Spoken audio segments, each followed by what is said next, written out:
ప్రపంచాన్ని కుదిపేస్తున్న America Iran యుద్ధాన్ని ముగించేందుకు గత వారం కుదిరిన ప్రాథమిక శాంతి ఒప్పందం ఇప్పుడు తీవ్ర గందరగోళంలో పడింది. అణు తనిఖీలు, విదేశాల్లో స్తంభింపజేసిన నిధుల విడుదల వంటి కీలక రక్షణ, ఆర్థిక అంశాలపై అమెరికా ఇరాన్ మధ్య విభేదాలు భగ్గుమన్నాయి. స్విట్జర్లాండ్లో ముగిసిన మొదటి విడతల చర్చల తర్వాత ఇరు దేశాలు పరస్పర విరుద్ధ ప్రకటనలు చేయడం అంతర్జాతీయంగా ఆందోళన కలిగిస్తోంది. అమెరికా అధ్యక్షుడు డొనాల్డ్ ట్రంప్ సోషల్ మీడియా ద్వారా సరికొత్త బాంబు పేల్చారు. దెబ్బతిన్న ఇరాన్ అణు కేంద్రాల్లో అంతర్జాతీయ ఇన్స్పెక్టర్లు అనంతకాలం పాటు తనిఖీలు చేపట్టేందుకు ఇరాన్ పూర్తిగా అంగీకరించిందని ట్రంప్ క్లెయిమ్ చేశారు. అయితే ఈ ప్రకటనను ఇరాన్ ప్రభుత్వం వెంటనే ఘాటుగా తిరస్కరించింది. ఈ చర్చలలో తాము అసలు అణు కార్యక్రమం గురించే మాట్లాడలేదని, అంతర్జాతీయ అణు ఇంధన సంస్థ ఇన్స్పెక్టర్లను దేశంలోకి రప్పించేందుకు ఎలాంటి రాయితీలు ఇవ్వలేదని టెహరాన్ స్పష్టం చేసింది. ఇరు దేశాల మధ్య నెలకొన్న ఈ భిన్నాభిప్రాయాలు ఈ శాంతి ఒప్పంద ఉనికినే ప్రశ్నార్థకం చేస్తున్నాయి. అయితే పెన్సిల్వేనియా ర్యాలీలో మాట్లాడిన ట్రంప్ చర్చలు సజావుగానే సాగుతున్నాయని కప్పిపుచ్చే ప్రయత్నం చేశారు.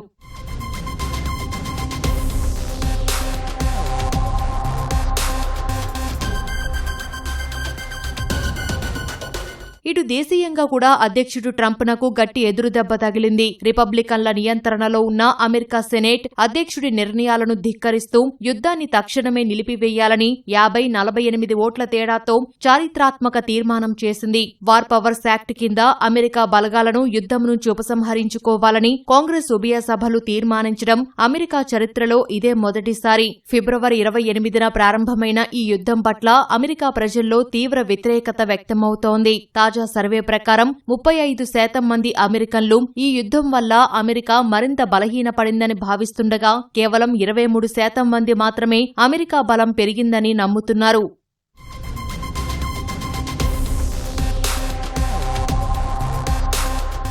మరోవైపు ప్రపంచ ఇంధన సరఫరాలో 5వ వంతు వాటా కలిగిన అత్యంత వ్యూహాత్మక హర్ముజ్ జలసంధిలో రాకపోకలు కొనసాగుతున్నాయి. ఇరాన్ ఈ జలమార్గాన్ని మూసివేసిన సమయంలో చిక్కుకుపోయిన 11,000 మంది అంతర్జాతీయ నావికులను సురక్షితంగా తరలించేందుకు ఐక్యరాజ్యసమితి షిప్పింగ్ ఏజెన్సీ రంగంలోకి దిగింది. ఈ ఒప్పందం ప్రకారం ఇరాన్ 60 రోజుల పాటు ఉచితంగా నౌకలను అనుమతించాల్సి ఉంటుంది. అయితే ఆ తర్వాత టోల్ ఫీజులు వసూలు చేస్తామని ఇరాన్, ఒమన్ దేశాలు ఉమ్మడి ప్రకటనలో తెలిపాయి. దీనిని అమెరికా విదేశాంగ మంత్రి మార్కో రూబియో తీవ్రంగా ఖండించారు. తుది ఒప్పందంలో భాగంగా ఇరాన్కు ఎలాంటి టోల్ వసూలు చేసే హక్కు ఉండబోదని స్పష్టం చేశారు.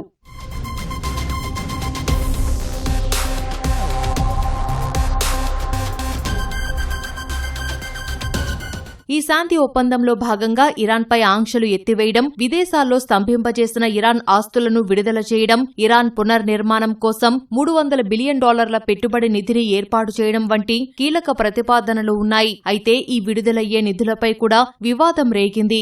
ఆ నిధులను అమెరికా నుంచి కేవలం ఆహారం, వైద్య సామాగ్రి కొనుగోలుకే ఉపయోగించాలని అమెరికా అంటుండగా తమ డబ్బును ఎలా ఖర్చు చెయ్యాలో తామే నిర్ణయించుకుంటామని జెనీవాలో ఐరాసా ఇరాన్ రాయబారి అలీ బహిరేని స్పష్టం చేశారు.